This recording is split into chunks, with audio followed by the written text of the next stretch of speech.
Friends, welcome to study time. This is पूजा।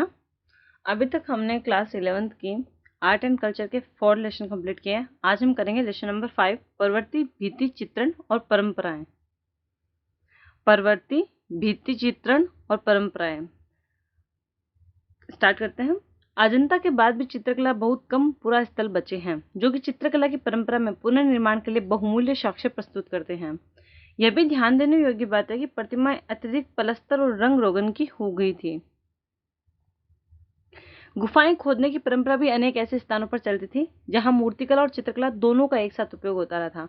दीवारों पे जो कलाएं बनाई जाती थी तथा गुफाओं में जो कलाएं बनाई जाती थी उन सब के बारे में हम पढ़ेंगे। बादामी, ये एक ऐसा स्थल है जो कर्नाटक राज्य में स्थित बादामी है। ये चालुक्य वंश के आरंभिक राजाओं की राजधानी थी। चालुक्य वंश की आरंभिक राजाओं की राजधानी थी जिन्होंने 543 से 598 तक का ईस्वी में शासन किया था।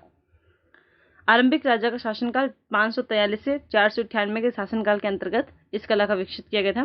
पतन के बाद चालुक्य ने दक्कन और दक्षिण भारत में अपनी सत्ता की स्थापित की। चालुक्य नरेश मंगलेश ने बादामी गुफाओं की खुदाई का संरक्षण किया। वह चालुक्य नरेश पुलकेशिन का प्रथम का छोटा पुत्र और कीर्तिवन प्रथम भाई था। गुफा संख्या 4 और शिलालेख में 578 से 79 का ईस्वी का उल्लेख है। हमें यह भी बताया गया है कि गुफा बहुत ज्यादा सुंदर बनी हुई थी और विष्णु की प्रतिमा भी समर्पित की गई तथा देवी की भी प्रतिमाएं बनाई गई थी। इसलिए अनुमान लगाया जा सकता है कि इस गुफा इसी युग में खोदी गई थी। इसका संरक्षण राजा मंगलेश वैष्णव धर्म का अनुयायी था। अतः आमतौर पर इस गुफा में विष्णु गुफा के नाम से भी जाना जाता है। इसके सामने मंडे की मेहराबत छत की चित्रकारी में सिर्फ एक ही अंश बचा है। इस प्रकार से ये चित्र पाया गया है जहाँ पर विष्णु और लक्ष्मी का दोनों का चित्रण है। इस गुफा में चित्रों में राजमहल का दृश्य चित्रित किया गया है। एक ऐसा चित्रित किया गया है जिसे कीर्तिवन जो कि पुलकेशिन के प्रथम का पुत्र था, जिसमें कीर्तिवर्मन जो कि पुलकेशिन प्रथम का पुत्र था और मंगलेश का बड़ा भाई था। मंगलेश कौन था? चालुक्य नरेश का भाई। पत्नी तथा सामंत का एक साथ नृत्य का आनंद लेता हुआ दर्शाया गया है। दृश्य फलक के कोने में इंद्र और उसके परिकरों की आकृतियां हैं। शैली में दृष्टि में कहा जाता है कि दक्षिण भारत के अजंता से लेकर बादामी तक भित्ति चित्र की परंपरा का विस्तार है। इसकी लयबद्ध रेखाएं धारा प्रवाह के रूप में चुस्त संयोजन कला की कुशलता और परिपक्वता का सुंदर उदाहरण है। ईसा 6वीं ईस्वी शताब्दी में कलाकारों में पाई जाती है। राजा और रानी के रमणीय लावण्य के मुखमंडल में हमें अजंता की चित्रण शैली भी याद दिलाते हैं। इनकी आंखों की गति का बड़े आंखें, आदि मिर्च, होठ आगे निकाले हुए दिखाया गया। धात्वियों की चेहरे के अलग अलग हिस्सों की बाहरी रेखाएं स्पष्ट की गई तथा इस प्रकार कलाकारों ने साधारण रेखाओं के जरिए संपूर्ण आकृति का भव्य बनाया गया है। पल्लव, पांड्य और चोल राजाओं के शासनकाल में भी भित्ति चित्र बहुत विकसित थे। उस समय भी बहुत सारे चित्र बनाए जाते थे। उत्तर चित्रकला की परंपरा में पूर्ववर्ती शताब्दियां पल्लव और पांड्य और चोल वंशीय राजाओं ने शासनकाल के दक्षिण भारत में आगे तमिलनाडु तक फैल चुकी थी। अलबत्ता उसमें क्षेत्रीय अंतर अवशेष पाए जाते थे। हर कला में अलग अलग प्रकार से कुछ न कुछ विशेषताएं होती थी। पल्लव के राजा जो दक्षिण भारत के कुछ हिस्सों में राजसत्ता में आए थे, बड़े कला प्रेमी और कलाओं के संरक्षक थे। महेंद्रवन प्रथम, जिसे 7वीं शताब्दी के राजा किया है, उसने पनाईमली, मंडकपट और कचिरीपुरम यानी तमिलनाडु में मंदिरों का निर्माण भी करवाया है। मंगपट्टम के शिलालेख में कहा गया है कि महादेवन प्रथम की अनेक उपाधियां विकसित है, जैसे विचित्र, जिज्ञासु मनवाला, कलाकार केसरी, चैत्यकारी, मंदिर निर्माता। इन उपाधियों से पता चलता है कि महेंद्र वर्मन प्रथम कला के संबंधी गतिविधि को बहुत ज्यादा दिलचस्पी रखता था तथा देवालयों का भी निर्माण करता था। यह सितनवाल पूर्व पांड्य काल का चित्र 9वीं शताब्दी में जो बनाया गया था वो इस प्रकार था। जाने वाले चित्र में महादेवन प्रथम की प्रेरणा से बनाए गए हैं। हालांकि अब इन चित्रों में कुछ अंश ही बचे हैं। पनवेली देवी की आकृति ललितपुर में बन गई है। कांचीपुरम के मंदिर में चित्र तत्कालीन पल्लव नरेश राजसिंह के संरक्षण में बने थे। अब तो इन चित्रों में कुछ अंश ही उपलब्ध हैं। सोमस्कंद में चित्रित किया गया है कि इन चित्रों के चेहरे गोल और बड़े हैं। रेखाएं लयबद्धता में पाई गई हैं। पूर्ववर्ती काल के चित्रों की तुलना में इन चित्रों के अलंकरण मात्रा अधिक है। धड़ का चित्रण पहले जैसा ही है, मगर अब उसे लंबा बना दिया गया है। जब पांड्य सत्ता में आए तो उन्होंने कला का संरक्षण प्रदान किया। तिरुमपुलिम की गुफा में सीतन वाशल, पुटकोटी, तमिलनाडु स्थित जैन गुफाएं तिरुवनंतपुरम के चित्रों में कुछ टूटी हुई परतें देखी जा सकती हैं। सीतन वाशल के चैत्य बरामदे के भीतर छत की ब्रैकेट चित्र में भी दिखाए गए हैं। बरामदे के खंभों पर नाचती हुई स्वर्ग परियों की आकृति देखी जा सकती है। इन आकृतियों की बाहरी रेखाएं दृढ़ता के साथ खींची जाती हैं। हल्की पृष्ठभूमि के सिंदूर, ये हम उस सब कला की विशेषताएं पढ़ रहे हैं। लाल रंग से चित्रित किया गया, शरीर का रंग पीला है, अंगों में लचक दिखाई गई है, नर्तकियों के चेहरों पर भावों की झलक है तथा अनेक गतिमान अंगों प्रत्यंगों की लयबद्धता है। ये सभी विशेषताएं कलाकार की सृजनात्मक कल्पना और शक्ति की कुशलता के द्योतक है। इन आकृतियों की आंखें बड़ी बड़ी, कहीं चेहरे बाहर निकले हुए भी हैं। आंखों की ये विशेषता दक्कन और दक्षिण भारत के पर्वत काल के अनेक चित्रों में देखने को मिलते हैं। जैसे देवी 7वीं शताब्दी के ईस्वी में परायवली की बनाई गई थी। इसमें जिससे आंखों की विशेषता बताई गई, चेहरे का रूप बताया गया था और भाव बताया गया। देवाली में बनाने के लिए उन्हें उत्कीर्ण आकृतियां चित्रों को सजाने संवारने की परंपरा वाले नरेशों को शासनकाल के जारी किया था, जिन्होंने 9वीं और 13वीं शताब्दी में 9वीं और 13वीं शताब्दी तक इस प्रदेश का शासन किया। लेकिन 11वीं शताब्दी में जब चोल के राजा ने अपनी शक्ति के चरम शिखर पर पहुंचे तो चोल कला और स्थापत्य कला, वास्तुकला का सर्वोच्च नमूने का प्रकट होने लगे। तमिलनाडु में तुंजावर और गंगेटवेल चोलपुरम में दुराश्मन के मंदिर कर्मश में राजाराज चोल, उसके पुत्र राजेंद्र चोल ने राजाराज चोल द्वितीय शासनकाल में बने थे।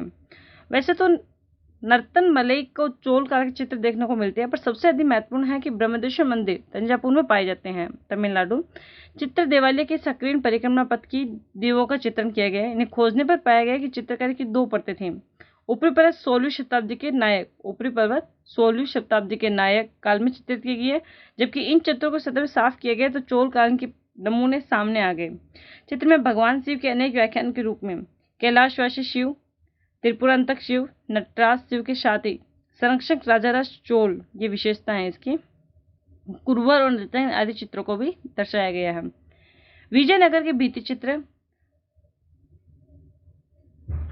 ब्रह्मदेश्वर मंदिर के चित्रों में कलाकार की शैलागत परिपक्वता दृष्टिगोचर होती है, जिसका विकास कई वर्षों में अभ्यास के बाद हुआ था। इनकी लहरीदार सुंदर रेखाओं का प्रभाव आकृतियों के हाव भाव, अंगों प्रत्यंगों की लचक देखने को मिलती है। एक और चोल कालीन के कलाकार परिवर्तन की पूर्णता को प्रदर्शित करता है, दूसरी ओर संक्रमण के दौर में शुरुआत होने से पता चलता है। 3वीं शताब्दी के चोल वंश के पतन के बाद विजयनगर के राजवंश 14वीं और 16वीं 14 और 16 सेंचुरी में अपना आधिपत्य जमा लिया था और हम्पी के त्रिची समस्त क्षेत्र में अपने नियंत्रण में ले लिया था और हम्पी को अपना राज्य की राजधानी बनाया था। ये दक्षिण मूर्ति विजयनगर की लोपशेकी है तथा अनेक मंदिरों में इस काल में अनेक चित्र आज भी मौजूद हैं। त्रिची के पास तिरुवनंतपुरम तमिलनाडु में पाए गए चित्र 14वीं सेंचुरी के बनाए गए थे। विजयनगर की शैली के आरंभिक चित्र नमूने हैं। हम्पी में विरूपाक्ष मंदिर के मंडप के भीतर छत के अनेक चित्र बने हैं, जो कि वंश के इतिहास की घटनाओं तथा रामायण महाभारत के प्रसंगों को दर्शाते हैं। अनेक महत्वपूर्ण चित्र फलकों में एक चित्र बुकराय आध्यात्मिक गुरु और एक पालकी में बैठाकर एक शोभा यात्रा तक ले जाया जा रहा था। विष्णु के अवतार को भी चित्रित किए गए। चित्रों की आकृति पार्श्व चित्र के चेहरे भी दिखाए गए हैं। आकृतियों की आंखें बड़ी बड़ी और कमर पतले दिखाई गई है। आधुनिक आंध्र प्रदेश के हिंदूपुर के पास लोपक्षी महाशिव मंदिर की दीवारों में विजयनगरी चित्रकला के शानदार नमूने देखने को मिलते हैं। ये दीवार है और ये दीवार के ऊपर जो रहता है, हाँ, जैसे गोल प्रकार से आकृति बनाई जाती है जिसे हम सज्जा कहते हैं, उस पर भी चित्र बनाए जाते थे। यहाँ पे भी और यहाँ पे भी बनाए जाते थे, यहाँ पे भी बनाए जाते थे। आधुनिक आंध्र प्रदेश हिंदुपुर के पास लेपाक्षी में शिव मंदिर में दीवारों में चित्रकला का नमूना मिलता है। परंपरा का पालन करते हुए विजयनगर के चित्रकारों ने एक चित्रात्मक भाषा का विकास किया, जिसे चेहरे के पार्श्ववर्ती रूप से आकृतियों और वस्तुओं के 2 आयामों को दिखाया गया है। रेखाएं निश्चित लेकिन सरल दिखाई देती, संयोजन सरल रेखीय के उपखंडों से प्रकट होता है। पूर्वोत्तर शताब्दी यानी 4th सेंचुरी से पहले से बात होगी। शैलीगत के परिपेटियों को दक्षिण भारत में विभिन्न केंद्र में कलाकारों द्वारा अपना लिया गया था, जैसा कि नायक काल के चित्रों को देखने को मिलता है। 17वीं और 18वीं शताब्दी के नायककालीन के चित्र तिरुवनंतपुरम और श्रीरंग के तिरुवर में देखे जा सकते हैं। 2 अलग अलग कालों यानी 14 और 17 सेंचुरी में चित्र पाए जाते हैं। आरंभिक चित्रों में वर्तमान महावीर जीवन के संदर्भ का चित्रण किया गया है। नायककालीन के चित्रों में महाभारत रामायण प्रसंग कृष्णलीला का दृश्य चित्रित किया गया है। तिरुवर एक त्रिफलक मचुबंद के चित्रित भी किया गया है। एक पार्वती के अन्य एक वीरभद्री मंदिर लोपाक्षी का चित्र बनाया गया है। चिदंबर के तमिलनाडु में अनेक चित्रों के फलकों को शिव विष्णु के संबंधित कथाएं चित्रित है। चिदंबर याद रखना तमिलनाडु में इसकी बहुत सारी कलाएं हम पढ़ चुके हैं। शिव को भिक्षाटन मूर्ति विष्णु मोहिनी के रूप में आदि में चित्रित किए गए। इस कला की विशेषताएं भी पूछ सकते हैं। तमिलनाडु के अर्काड जिले के चेंगम स्थल पर स्थित श्री कृष्ण मंदिर के 60 ऐसे चित्रफलक है जिनमें कथाओं का चित्रण किया गया है और परवर्ती चरण के भी नमूने हैं। उपयुक्त उदाहरण में ऐसा प्रतीत होता है कि नायक शैली से बहुत चित्र कुछ विजयनगर शैली में भी विस्तृत रूप से हैं। अलबत्ता के कुछ क्षेत्र परिवर्तन कर दिए गए, लेकिन आकृतियों को पार्श्व चित्र अधिकतर समतल पृष्ठभूमि में दर्शाए गए हैं। पुरुष की आकृतियों को कमर पतले दिखाए गए, जबकि विजयनगर की शैली में पेट भारी बाहर निकला हुआ दिखाया गया है। ये विशेषताएं आपको डिफरेंस भी एग्जाम में पूछ सकते हैं। कलाकारों ने पूर्व शताब्दियों की तरह परंपरा का पालन करते हुए गति को चयन भरने के तथा चित्रों के अंतराल को गतिशील की कोशिश की है। तिरुवल्लुवर तमिलनाडु के नटराज चित्र में इस बात का अच्छा उदाहरण है। केरल के भित्ति चित्र। केरल के चित्रकार ने 16वीं और 18वीं शताब्दी में अपने स्वयं को अपनी एक चित्रात्मक भाषा का तकनीक का विकास कर लिया था। अलबत्ता में उन्होंने अपनी शैली नायक और विजयनगर शैली में कुछ तत्वों को आवश्यक सोच समझकर अपना लिया था। इन कलाकारों को कथकली, कलम, एजथू, केरल, कर्नाटक इत्यादि में की जाने वाली चित्रकार जिसे समकालीन परंपरा को प्रभावित होकर एक ऐसी भाषा विकसित कर ली थी जिसे कंपनशील और चमकदार रंगों का प्रयोग होता था। मानव आकृति को त्रिआयामी के रूप से प्रस्तुत किया गया था, जिसमें अधिकांश चित्र पूजाघर, दीवारें, मंदिर और महेंद्र दीवार के कुछ राजमहलों में स्थित थे। भीतर से देखे जा सकते विषय की दृष्टि से केरल चित्र शेष परंपरा को से भी अलग है। ये चित्र देखो कितना सुंदर बनाया गया है। इसमें अधिकांश आख्यान हिंदू की धार्मिक कथाओं को पौराणिक प्रसंगों पर आधारित है, जो इस समय केरल के लोकप्रिय। ऐसा प्रतीत होता है कि कलाकारों ने अपने चित्रण के विषय में रामायण महाभारत के स्थानीय रूपांतर के मौखिक परंपराओं का आधार भी बनाया था। उन्होंने महाभारत को भी आधार बना के चला था। केरल के भित्ति चित्र 60 में से अधिक स्थलों पर पाए गए, जिसमें 3 महल शामिल है। कोच्चि का डच महल, याद रखना कौन कौन से महल शामिल है। कोच्चि का डल महल, कायमकुलम का कृष्णापुरम महलम और पदानपुरम का महल। जिन स्थानों में केरल के भित्ति चित्रण की परंपरा की प्रवृत्ति अवश्य दृष्टिगोचर होती है वह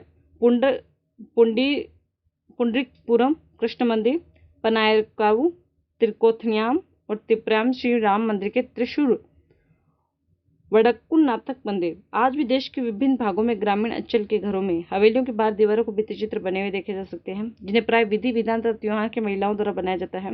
यह दीवार की साफ पर महज की सजावट के चित्र में परंपरागत उदाहरण है। राजस्थान और गुजरात कुछ भागों में प्रचलित पिठोरा, उत्तर बिहार के मैथिला क्षेत्र में और भित्ति क्षेत्र महाराष्ट्र, वर्ली, ओडिशा, बंगाल आदि दीवारों के साधारण के सजावट के हैं। ये बांसुरी बजाते कृष्ण का मंदिर है जो कि पुण्यकर में हम इसी के साथ ये लेसन कंप्लीट करते हैं। Thank you for